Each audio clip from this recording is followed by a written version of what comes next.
A secret phone call between Donald Trump and the Venezuelan president Nicholas Maduro has just been confirmed, and it definitely raises a lot of questions, such as what is the administration actually planning here? If you don't know, Donald Trump was on Air Force One flying when he told reporters that yes, he spoke to Maduro, but he refused to say what he actually talked to him about. Now, this is not the first time we're kind of getting some kind of whispers that they had a conversation. It was in the New York Times about a month ago who revealed that yes, there was some kind of conversation, and it got to the point to where Maduro was planning to come here to the United States. But then, obviously, over this past weekend, we saw a lot change. Donald Trump threatening to close the airspace over Venezuela. At this time, it is still open. But that definitely left people like saying, hey, are we going to war with Venezuela anytime soon? Now, Trump was actually asked about whether or not the U.S. would be doing these immediate strikes on Venezuela. And Trump says, hey, don't really read into this.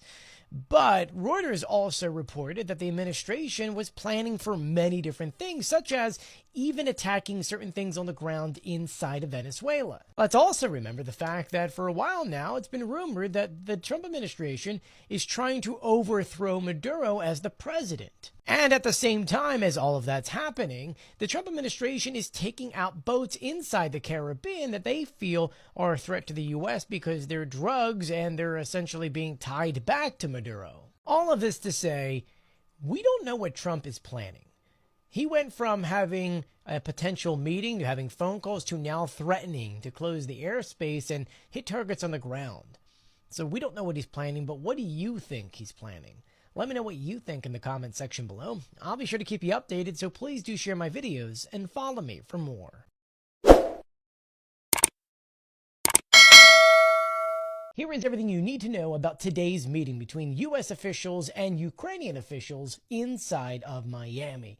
Let's break it down. It was around 10:30 this morning when a meeting between U.S. Secretary of State Marco Rubio, the U.S. Envoy for Peace Steve Witkoff, and Trump's son-in-law Jared Kushner sat down with Ukraine representatives. On the Ukrainian side, it was the National Security and Defense Council secretary who essentially led everything with other Ukrainians there. Interesting side note, this took place in Steve Witkoff's own private golf club inside of Miami. When the talks were over, we heard from Marco Rubio, who said that the talks were very productive and that they were focused not on just ending the war in Ukraine, but also Ukraine's long-term stability. The Ukrainian side kind of echoed the same thing, but also said that Ukraine had made substantial progress towards a dignified peace and that both sides had aligned on the core goals, that is, security, sovereignty, and durable peace. Behind the scenes, as we've reported before, the conversations were quote-unquote tough but constructive, because there truly was a lot they needed to dig into, such as security guarantees and where the land is going to be divided up. Ultimately, Steve Witkoff wanted those two things locked up before they went to Putin sometime next week, which could be anywhere between the 2nd and the 5th. But the main goal of these talks were to essentially go back to that 28-point plan that Witkoff was trying to push onto Trump, which then got revised to 19, and then they want to solidify a few of those parts before then presenting them formally to the Russians. The Russians do have a copy.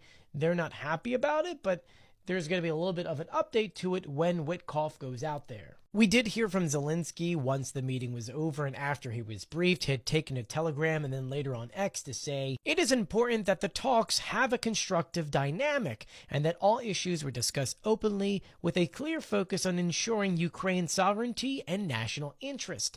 I am grateful to the United States, to President Trump's team, and to the president personally for the time that's being invested so intensely in defining the steps to end the war. We'll continue working. I look forward to receiving a full report from our team during a personal meeting. And that, my friends, is that. We really haven't got much after those things, and it kind of makes you wonder how the conversation actually went. From what we're hearing, yeah, it was intense, but it seems like it went really well. But then again, we'll see what happens next week once the Russians get the full report. But let me know what you think about all of this in the comment section below. I'll be sure to keep you updated, so please do share my videos and follow me for more.